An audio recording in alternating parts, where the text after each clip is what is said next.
Hello everyone, কেমন আছেন সবাই? নীল পাখি কুকিং ওয়ার্ল্ডে আপনাদের সকলকে স্বাগত জানাই। আজ আমি আপনাদের সাথে চকলেটি মালাই কেক রেসিপি শেয়ার করছি। এই রেসিপি যেমনি সহজ, তৈরি করতে খেতেও কিন্তু দুর্দান্ত। ছোট থেকে বড় সকলেই কিন্তু এই রেসিপি পছন্দ করবে, তো ভিডিওটি সম্পূর্ণ দেখার অনুরোধ রইল। চলুন রেসিপি শুরু করা যাক। তো প্রথমে আমি কেক তৈরি করার জন্য শুকনো উপকরণগুলোকে রেডি করে নেব।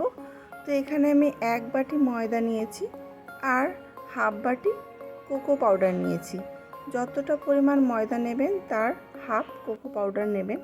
আর এখানে আমি 1 চামচ বেকিং পাউডার আর হাফ চামচ বেকিং সোডা নিলাম। এবার এই শুকনো উপকরণগুলি ভালো করে চেলে নেব, তাতে কিন্তু ব্যাটার তৈরি করতে অনেক সুবিধা হবে আর ব্যাটারটা ভালো হবে। তো দেখুন চেলে নেওয়া হয়ে গেল। এখন আমি একটা বড় ধরনের পাত্র নিলাম যাতে ব্যাটার তৈরি করতে আমার সুবিধা হয়। তো এই পাত্রে আমি 3টে ডিম ভেঙে নিচ্ছি আর এই ডিমের মধ্যে চিনি দিয়ে দিচ্ছি। এখানে পাউডার সুগার আমি ব্যবহার করলাম। আপনারা কিন্তু গোটা দানা যে চিনি পাওয়া যায় সেটাও ব্যবহার করতে পারেন, তবে গুলতে একটু সময় লাগবে আর পাউডার সুগারটা দিলে তাড়াতাড়ি গুলে যাবে। তো এখানে আমি ডিম আর চিনি 2 থেকে 3 মিনিট ধরে ভালো করে ফেটিয়ে নিলাম। তারপর এখানে 1 চামচে 4 ভাগের 1 ভাগ ভ্যানিলা এসেন্স দিলাম আর 2 চামচ সাদা তেল দিয়ে দিলাম। এবার এই সমস্ত উপকরণ আবারও আমি ভালো করে মিশিয়ে নিচ্ছি। মোটামুটি 5 থেকে 7 মিনিট ধরে আমি এই ব্যাটারটা তৈরি করলাম। ভালো করে ফেটিয়ে নিতে হবে যতক্ষণ না চিনিগুলো ভালোভাবে গুলছে আর এরকম বাবলস মতো উঠছে। তো দেখুন এবার আমি শুকনো উপকরণ অল্প অল্প করে দিয়ে ভালো করে মিশিয়ে নেব। একবারে সবটা দেব না, তাহলে ব্যাটারটা ঠিকঠাক তৈরি হবে না। তো আমি হাফটা দিলাম, দিয়ে ভালো করে মিশিয়ে নিলাম। আবার বাকি হাফ দিয়ে দিলাম, দিয়ে আবারও মেশাতে থাকলাম। তো দেখুন এখন একটু টাইট মনে হচ্ছে ব্যাটারটা, মনে হচ্ছে ঘনত্বটা একটু বেশি হয়ে গেছে। তো এই পর্যায়ে আমি অল্প অল্প করে উষ্ণ গরম দুধ দেব আর ভালো করে মিশিয়ে নেব। যতটুকু প্রয়োজন হবে আমি ততটুকুই দেব, একবারে অনেকটা দুধ দেব না। তো অল্প দুধ দিলাম আর ভালো করে ব্যাটারটা মিশিয়ে নিচ্ছি।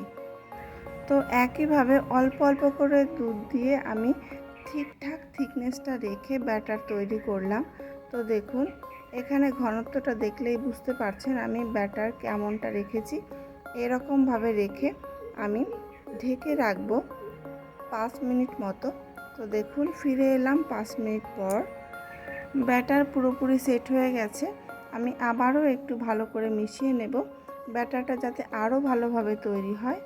তো এবার আমি একটা কেক মোল্ড নিয়েছি হার্ট শেপের, আপনারা যে কোনো শেপের তৈরি করতে পারেন। এবার 1 চামচ সাদা তেল নিয়ে নিলাম আর ব্রাশ দিয়ে মোল্ডের সমস্ত জায়গায় ভালো করে ব্রাশ করে দিলাম। আর একটা বাটার পেপার নিয়েছি, সেটাকে আমি আগে থেকেই মোল্ডের শেপ করে কেটে রেখেছিলাম, সেটাকে সেট করে দিলাম। আপনারা কিন্তু চাইলে যে কোনো পেপার ব্যবহার করতে পারেন, তবে পেপারটা সাদা হলে ভালো হয়। এভাবে কেটে নিচে বসিয়ে দিলেই হয়ে যাবে। তারপর ব্যাটার এই মোল্ডের মধ্যে ঢেলে দিলাম। তো দেখেই বুঝতে পারছেন থিকনেসটা কেমন রেখেছি। এরকমটা রাখলে কিন্তু কেক ভীষণই ভালো হবে, খুব ভালো ফুলবে আর ভীষণ সফট হবে। তো এবার একটু ট্যাপ ট্যাপ করে দিলাম যাতে মোল্ডের মধ্যে কোথাও ফাঁকা না থাকে। আর এদিকে আমি কড়াইয়ে নুন দিয়ে আর স্ট্যান্ড বসিয়ে দিয়ে ফ্রি হিট করে নিয়েছি। এবার এই স্ট্যান্ডের উপরে কেক মোল্ড বসিয়ে দিলাম। এবার ঢেকে দিলাম, কোথাও যেন হাওয়া বেরিয়ে না যায় সেদিকে খেয়াল রাখতে হবে। আর প্রথমে আমি 5 মিনিট মতো মিডিয়াম ফ্লেমে রেখেছিলাম আর তারপর বাকি 25 মিনিট আমি লো ফ্লেমে জাল করে নিয়েছিলাম। তো দেখুন ফিরে এলাম 30 মিনিট পর।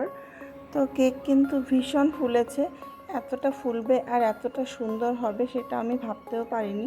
তো যাই হোক, দেখুন টুথপিক দিয়ে আমি দেখে নিচ্ছি যে কেকটা পুরোপুরি হয়েছে কিনা। একদম ক্লিন। তো রেডি হয়ে গেছে কেক। আমি আধা ঘন্টা ঠান্ডা হওয়ার জন্য রেখেছিলাম। আধা ঘন্টা পর আমি কেকটা সাইড একটা ছুরি দিয়ে ছাড়িয়ে নিচ্ছি। তো দেখুন এত ভালো কেক এভাবে কিন্তু সহজেই তৈরি করা যায়। আর দেখুন কত সহজে আনমোল্ড হয়ে গেল কেকটা। নিচ থেকে আমি বাটার পেপারটাকেও তুলে দিচ্ছি। তো দেখতেই পেলেন আমরা খুবই সহজে কিন্তু বাড়িতে এত টেস্টি কেক তৈরি করতে পারি। ছোট থেকে বড় সবাই কিন্তু খুশি হয়ে যাবে এই কেক পেলে।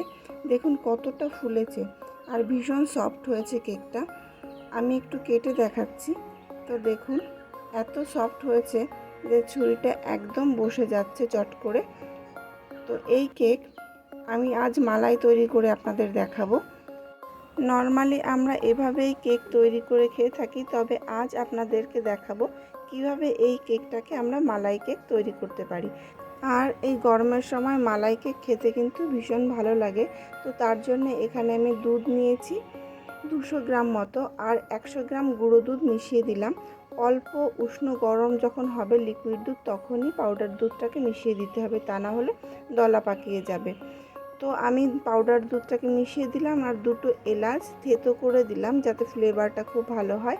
আর স্বাদ মতো চিনি দিয়ে দিলাম। চিনি খুব একটা বেশি দেব না, যেহেতু কেকে চিনি দেওয়া আছে, যার জন্য এখানে আমি হাফ কাপ মতো চিনি মিশিয়ে দিলাম। তো চিনি দেওয়ার পর 5 থেকে 7 মিনিট গ্যাসের ফ্লেম লো রেখে বেশ ভালো করে জ্বালিয়ে দুধটাকে আমি গাঢ় করে নিলাম আর মালাই তৈরি হয়ে গেল। এবার ওই কেকটাকে আমি ছোট ছোট টুকরো করে কেটে নিয়েছি। তো দেখুন এভাবে চৌকো চৌকো শেপ করে কেটে নিলাম। আপনারা আপনাদের পছন্দ মতো করে কেটে নিতে পারেন। আর মালাইটাকে কেকের উপর দিয়ে এভাবে ঢেলে দিয়ে কেকটাকে সম্পূর্ণ ভিজিয়ে দিতে হবে। তো যেহেতু ভীষণ স্পঞ্জি হয়েছে কেকটা, দুধ কিন্তু একদম সাথে সাথে টেনে নিয়ে যাবে আর ভীষণ সফট হয়ে যাবে কেকগুলো। তো উপর থেকে একটু কাজু বাদাম আর আমন্ড কুচি ছড়িয়ে দিয়ে ডেকোরেট করে নিলাম।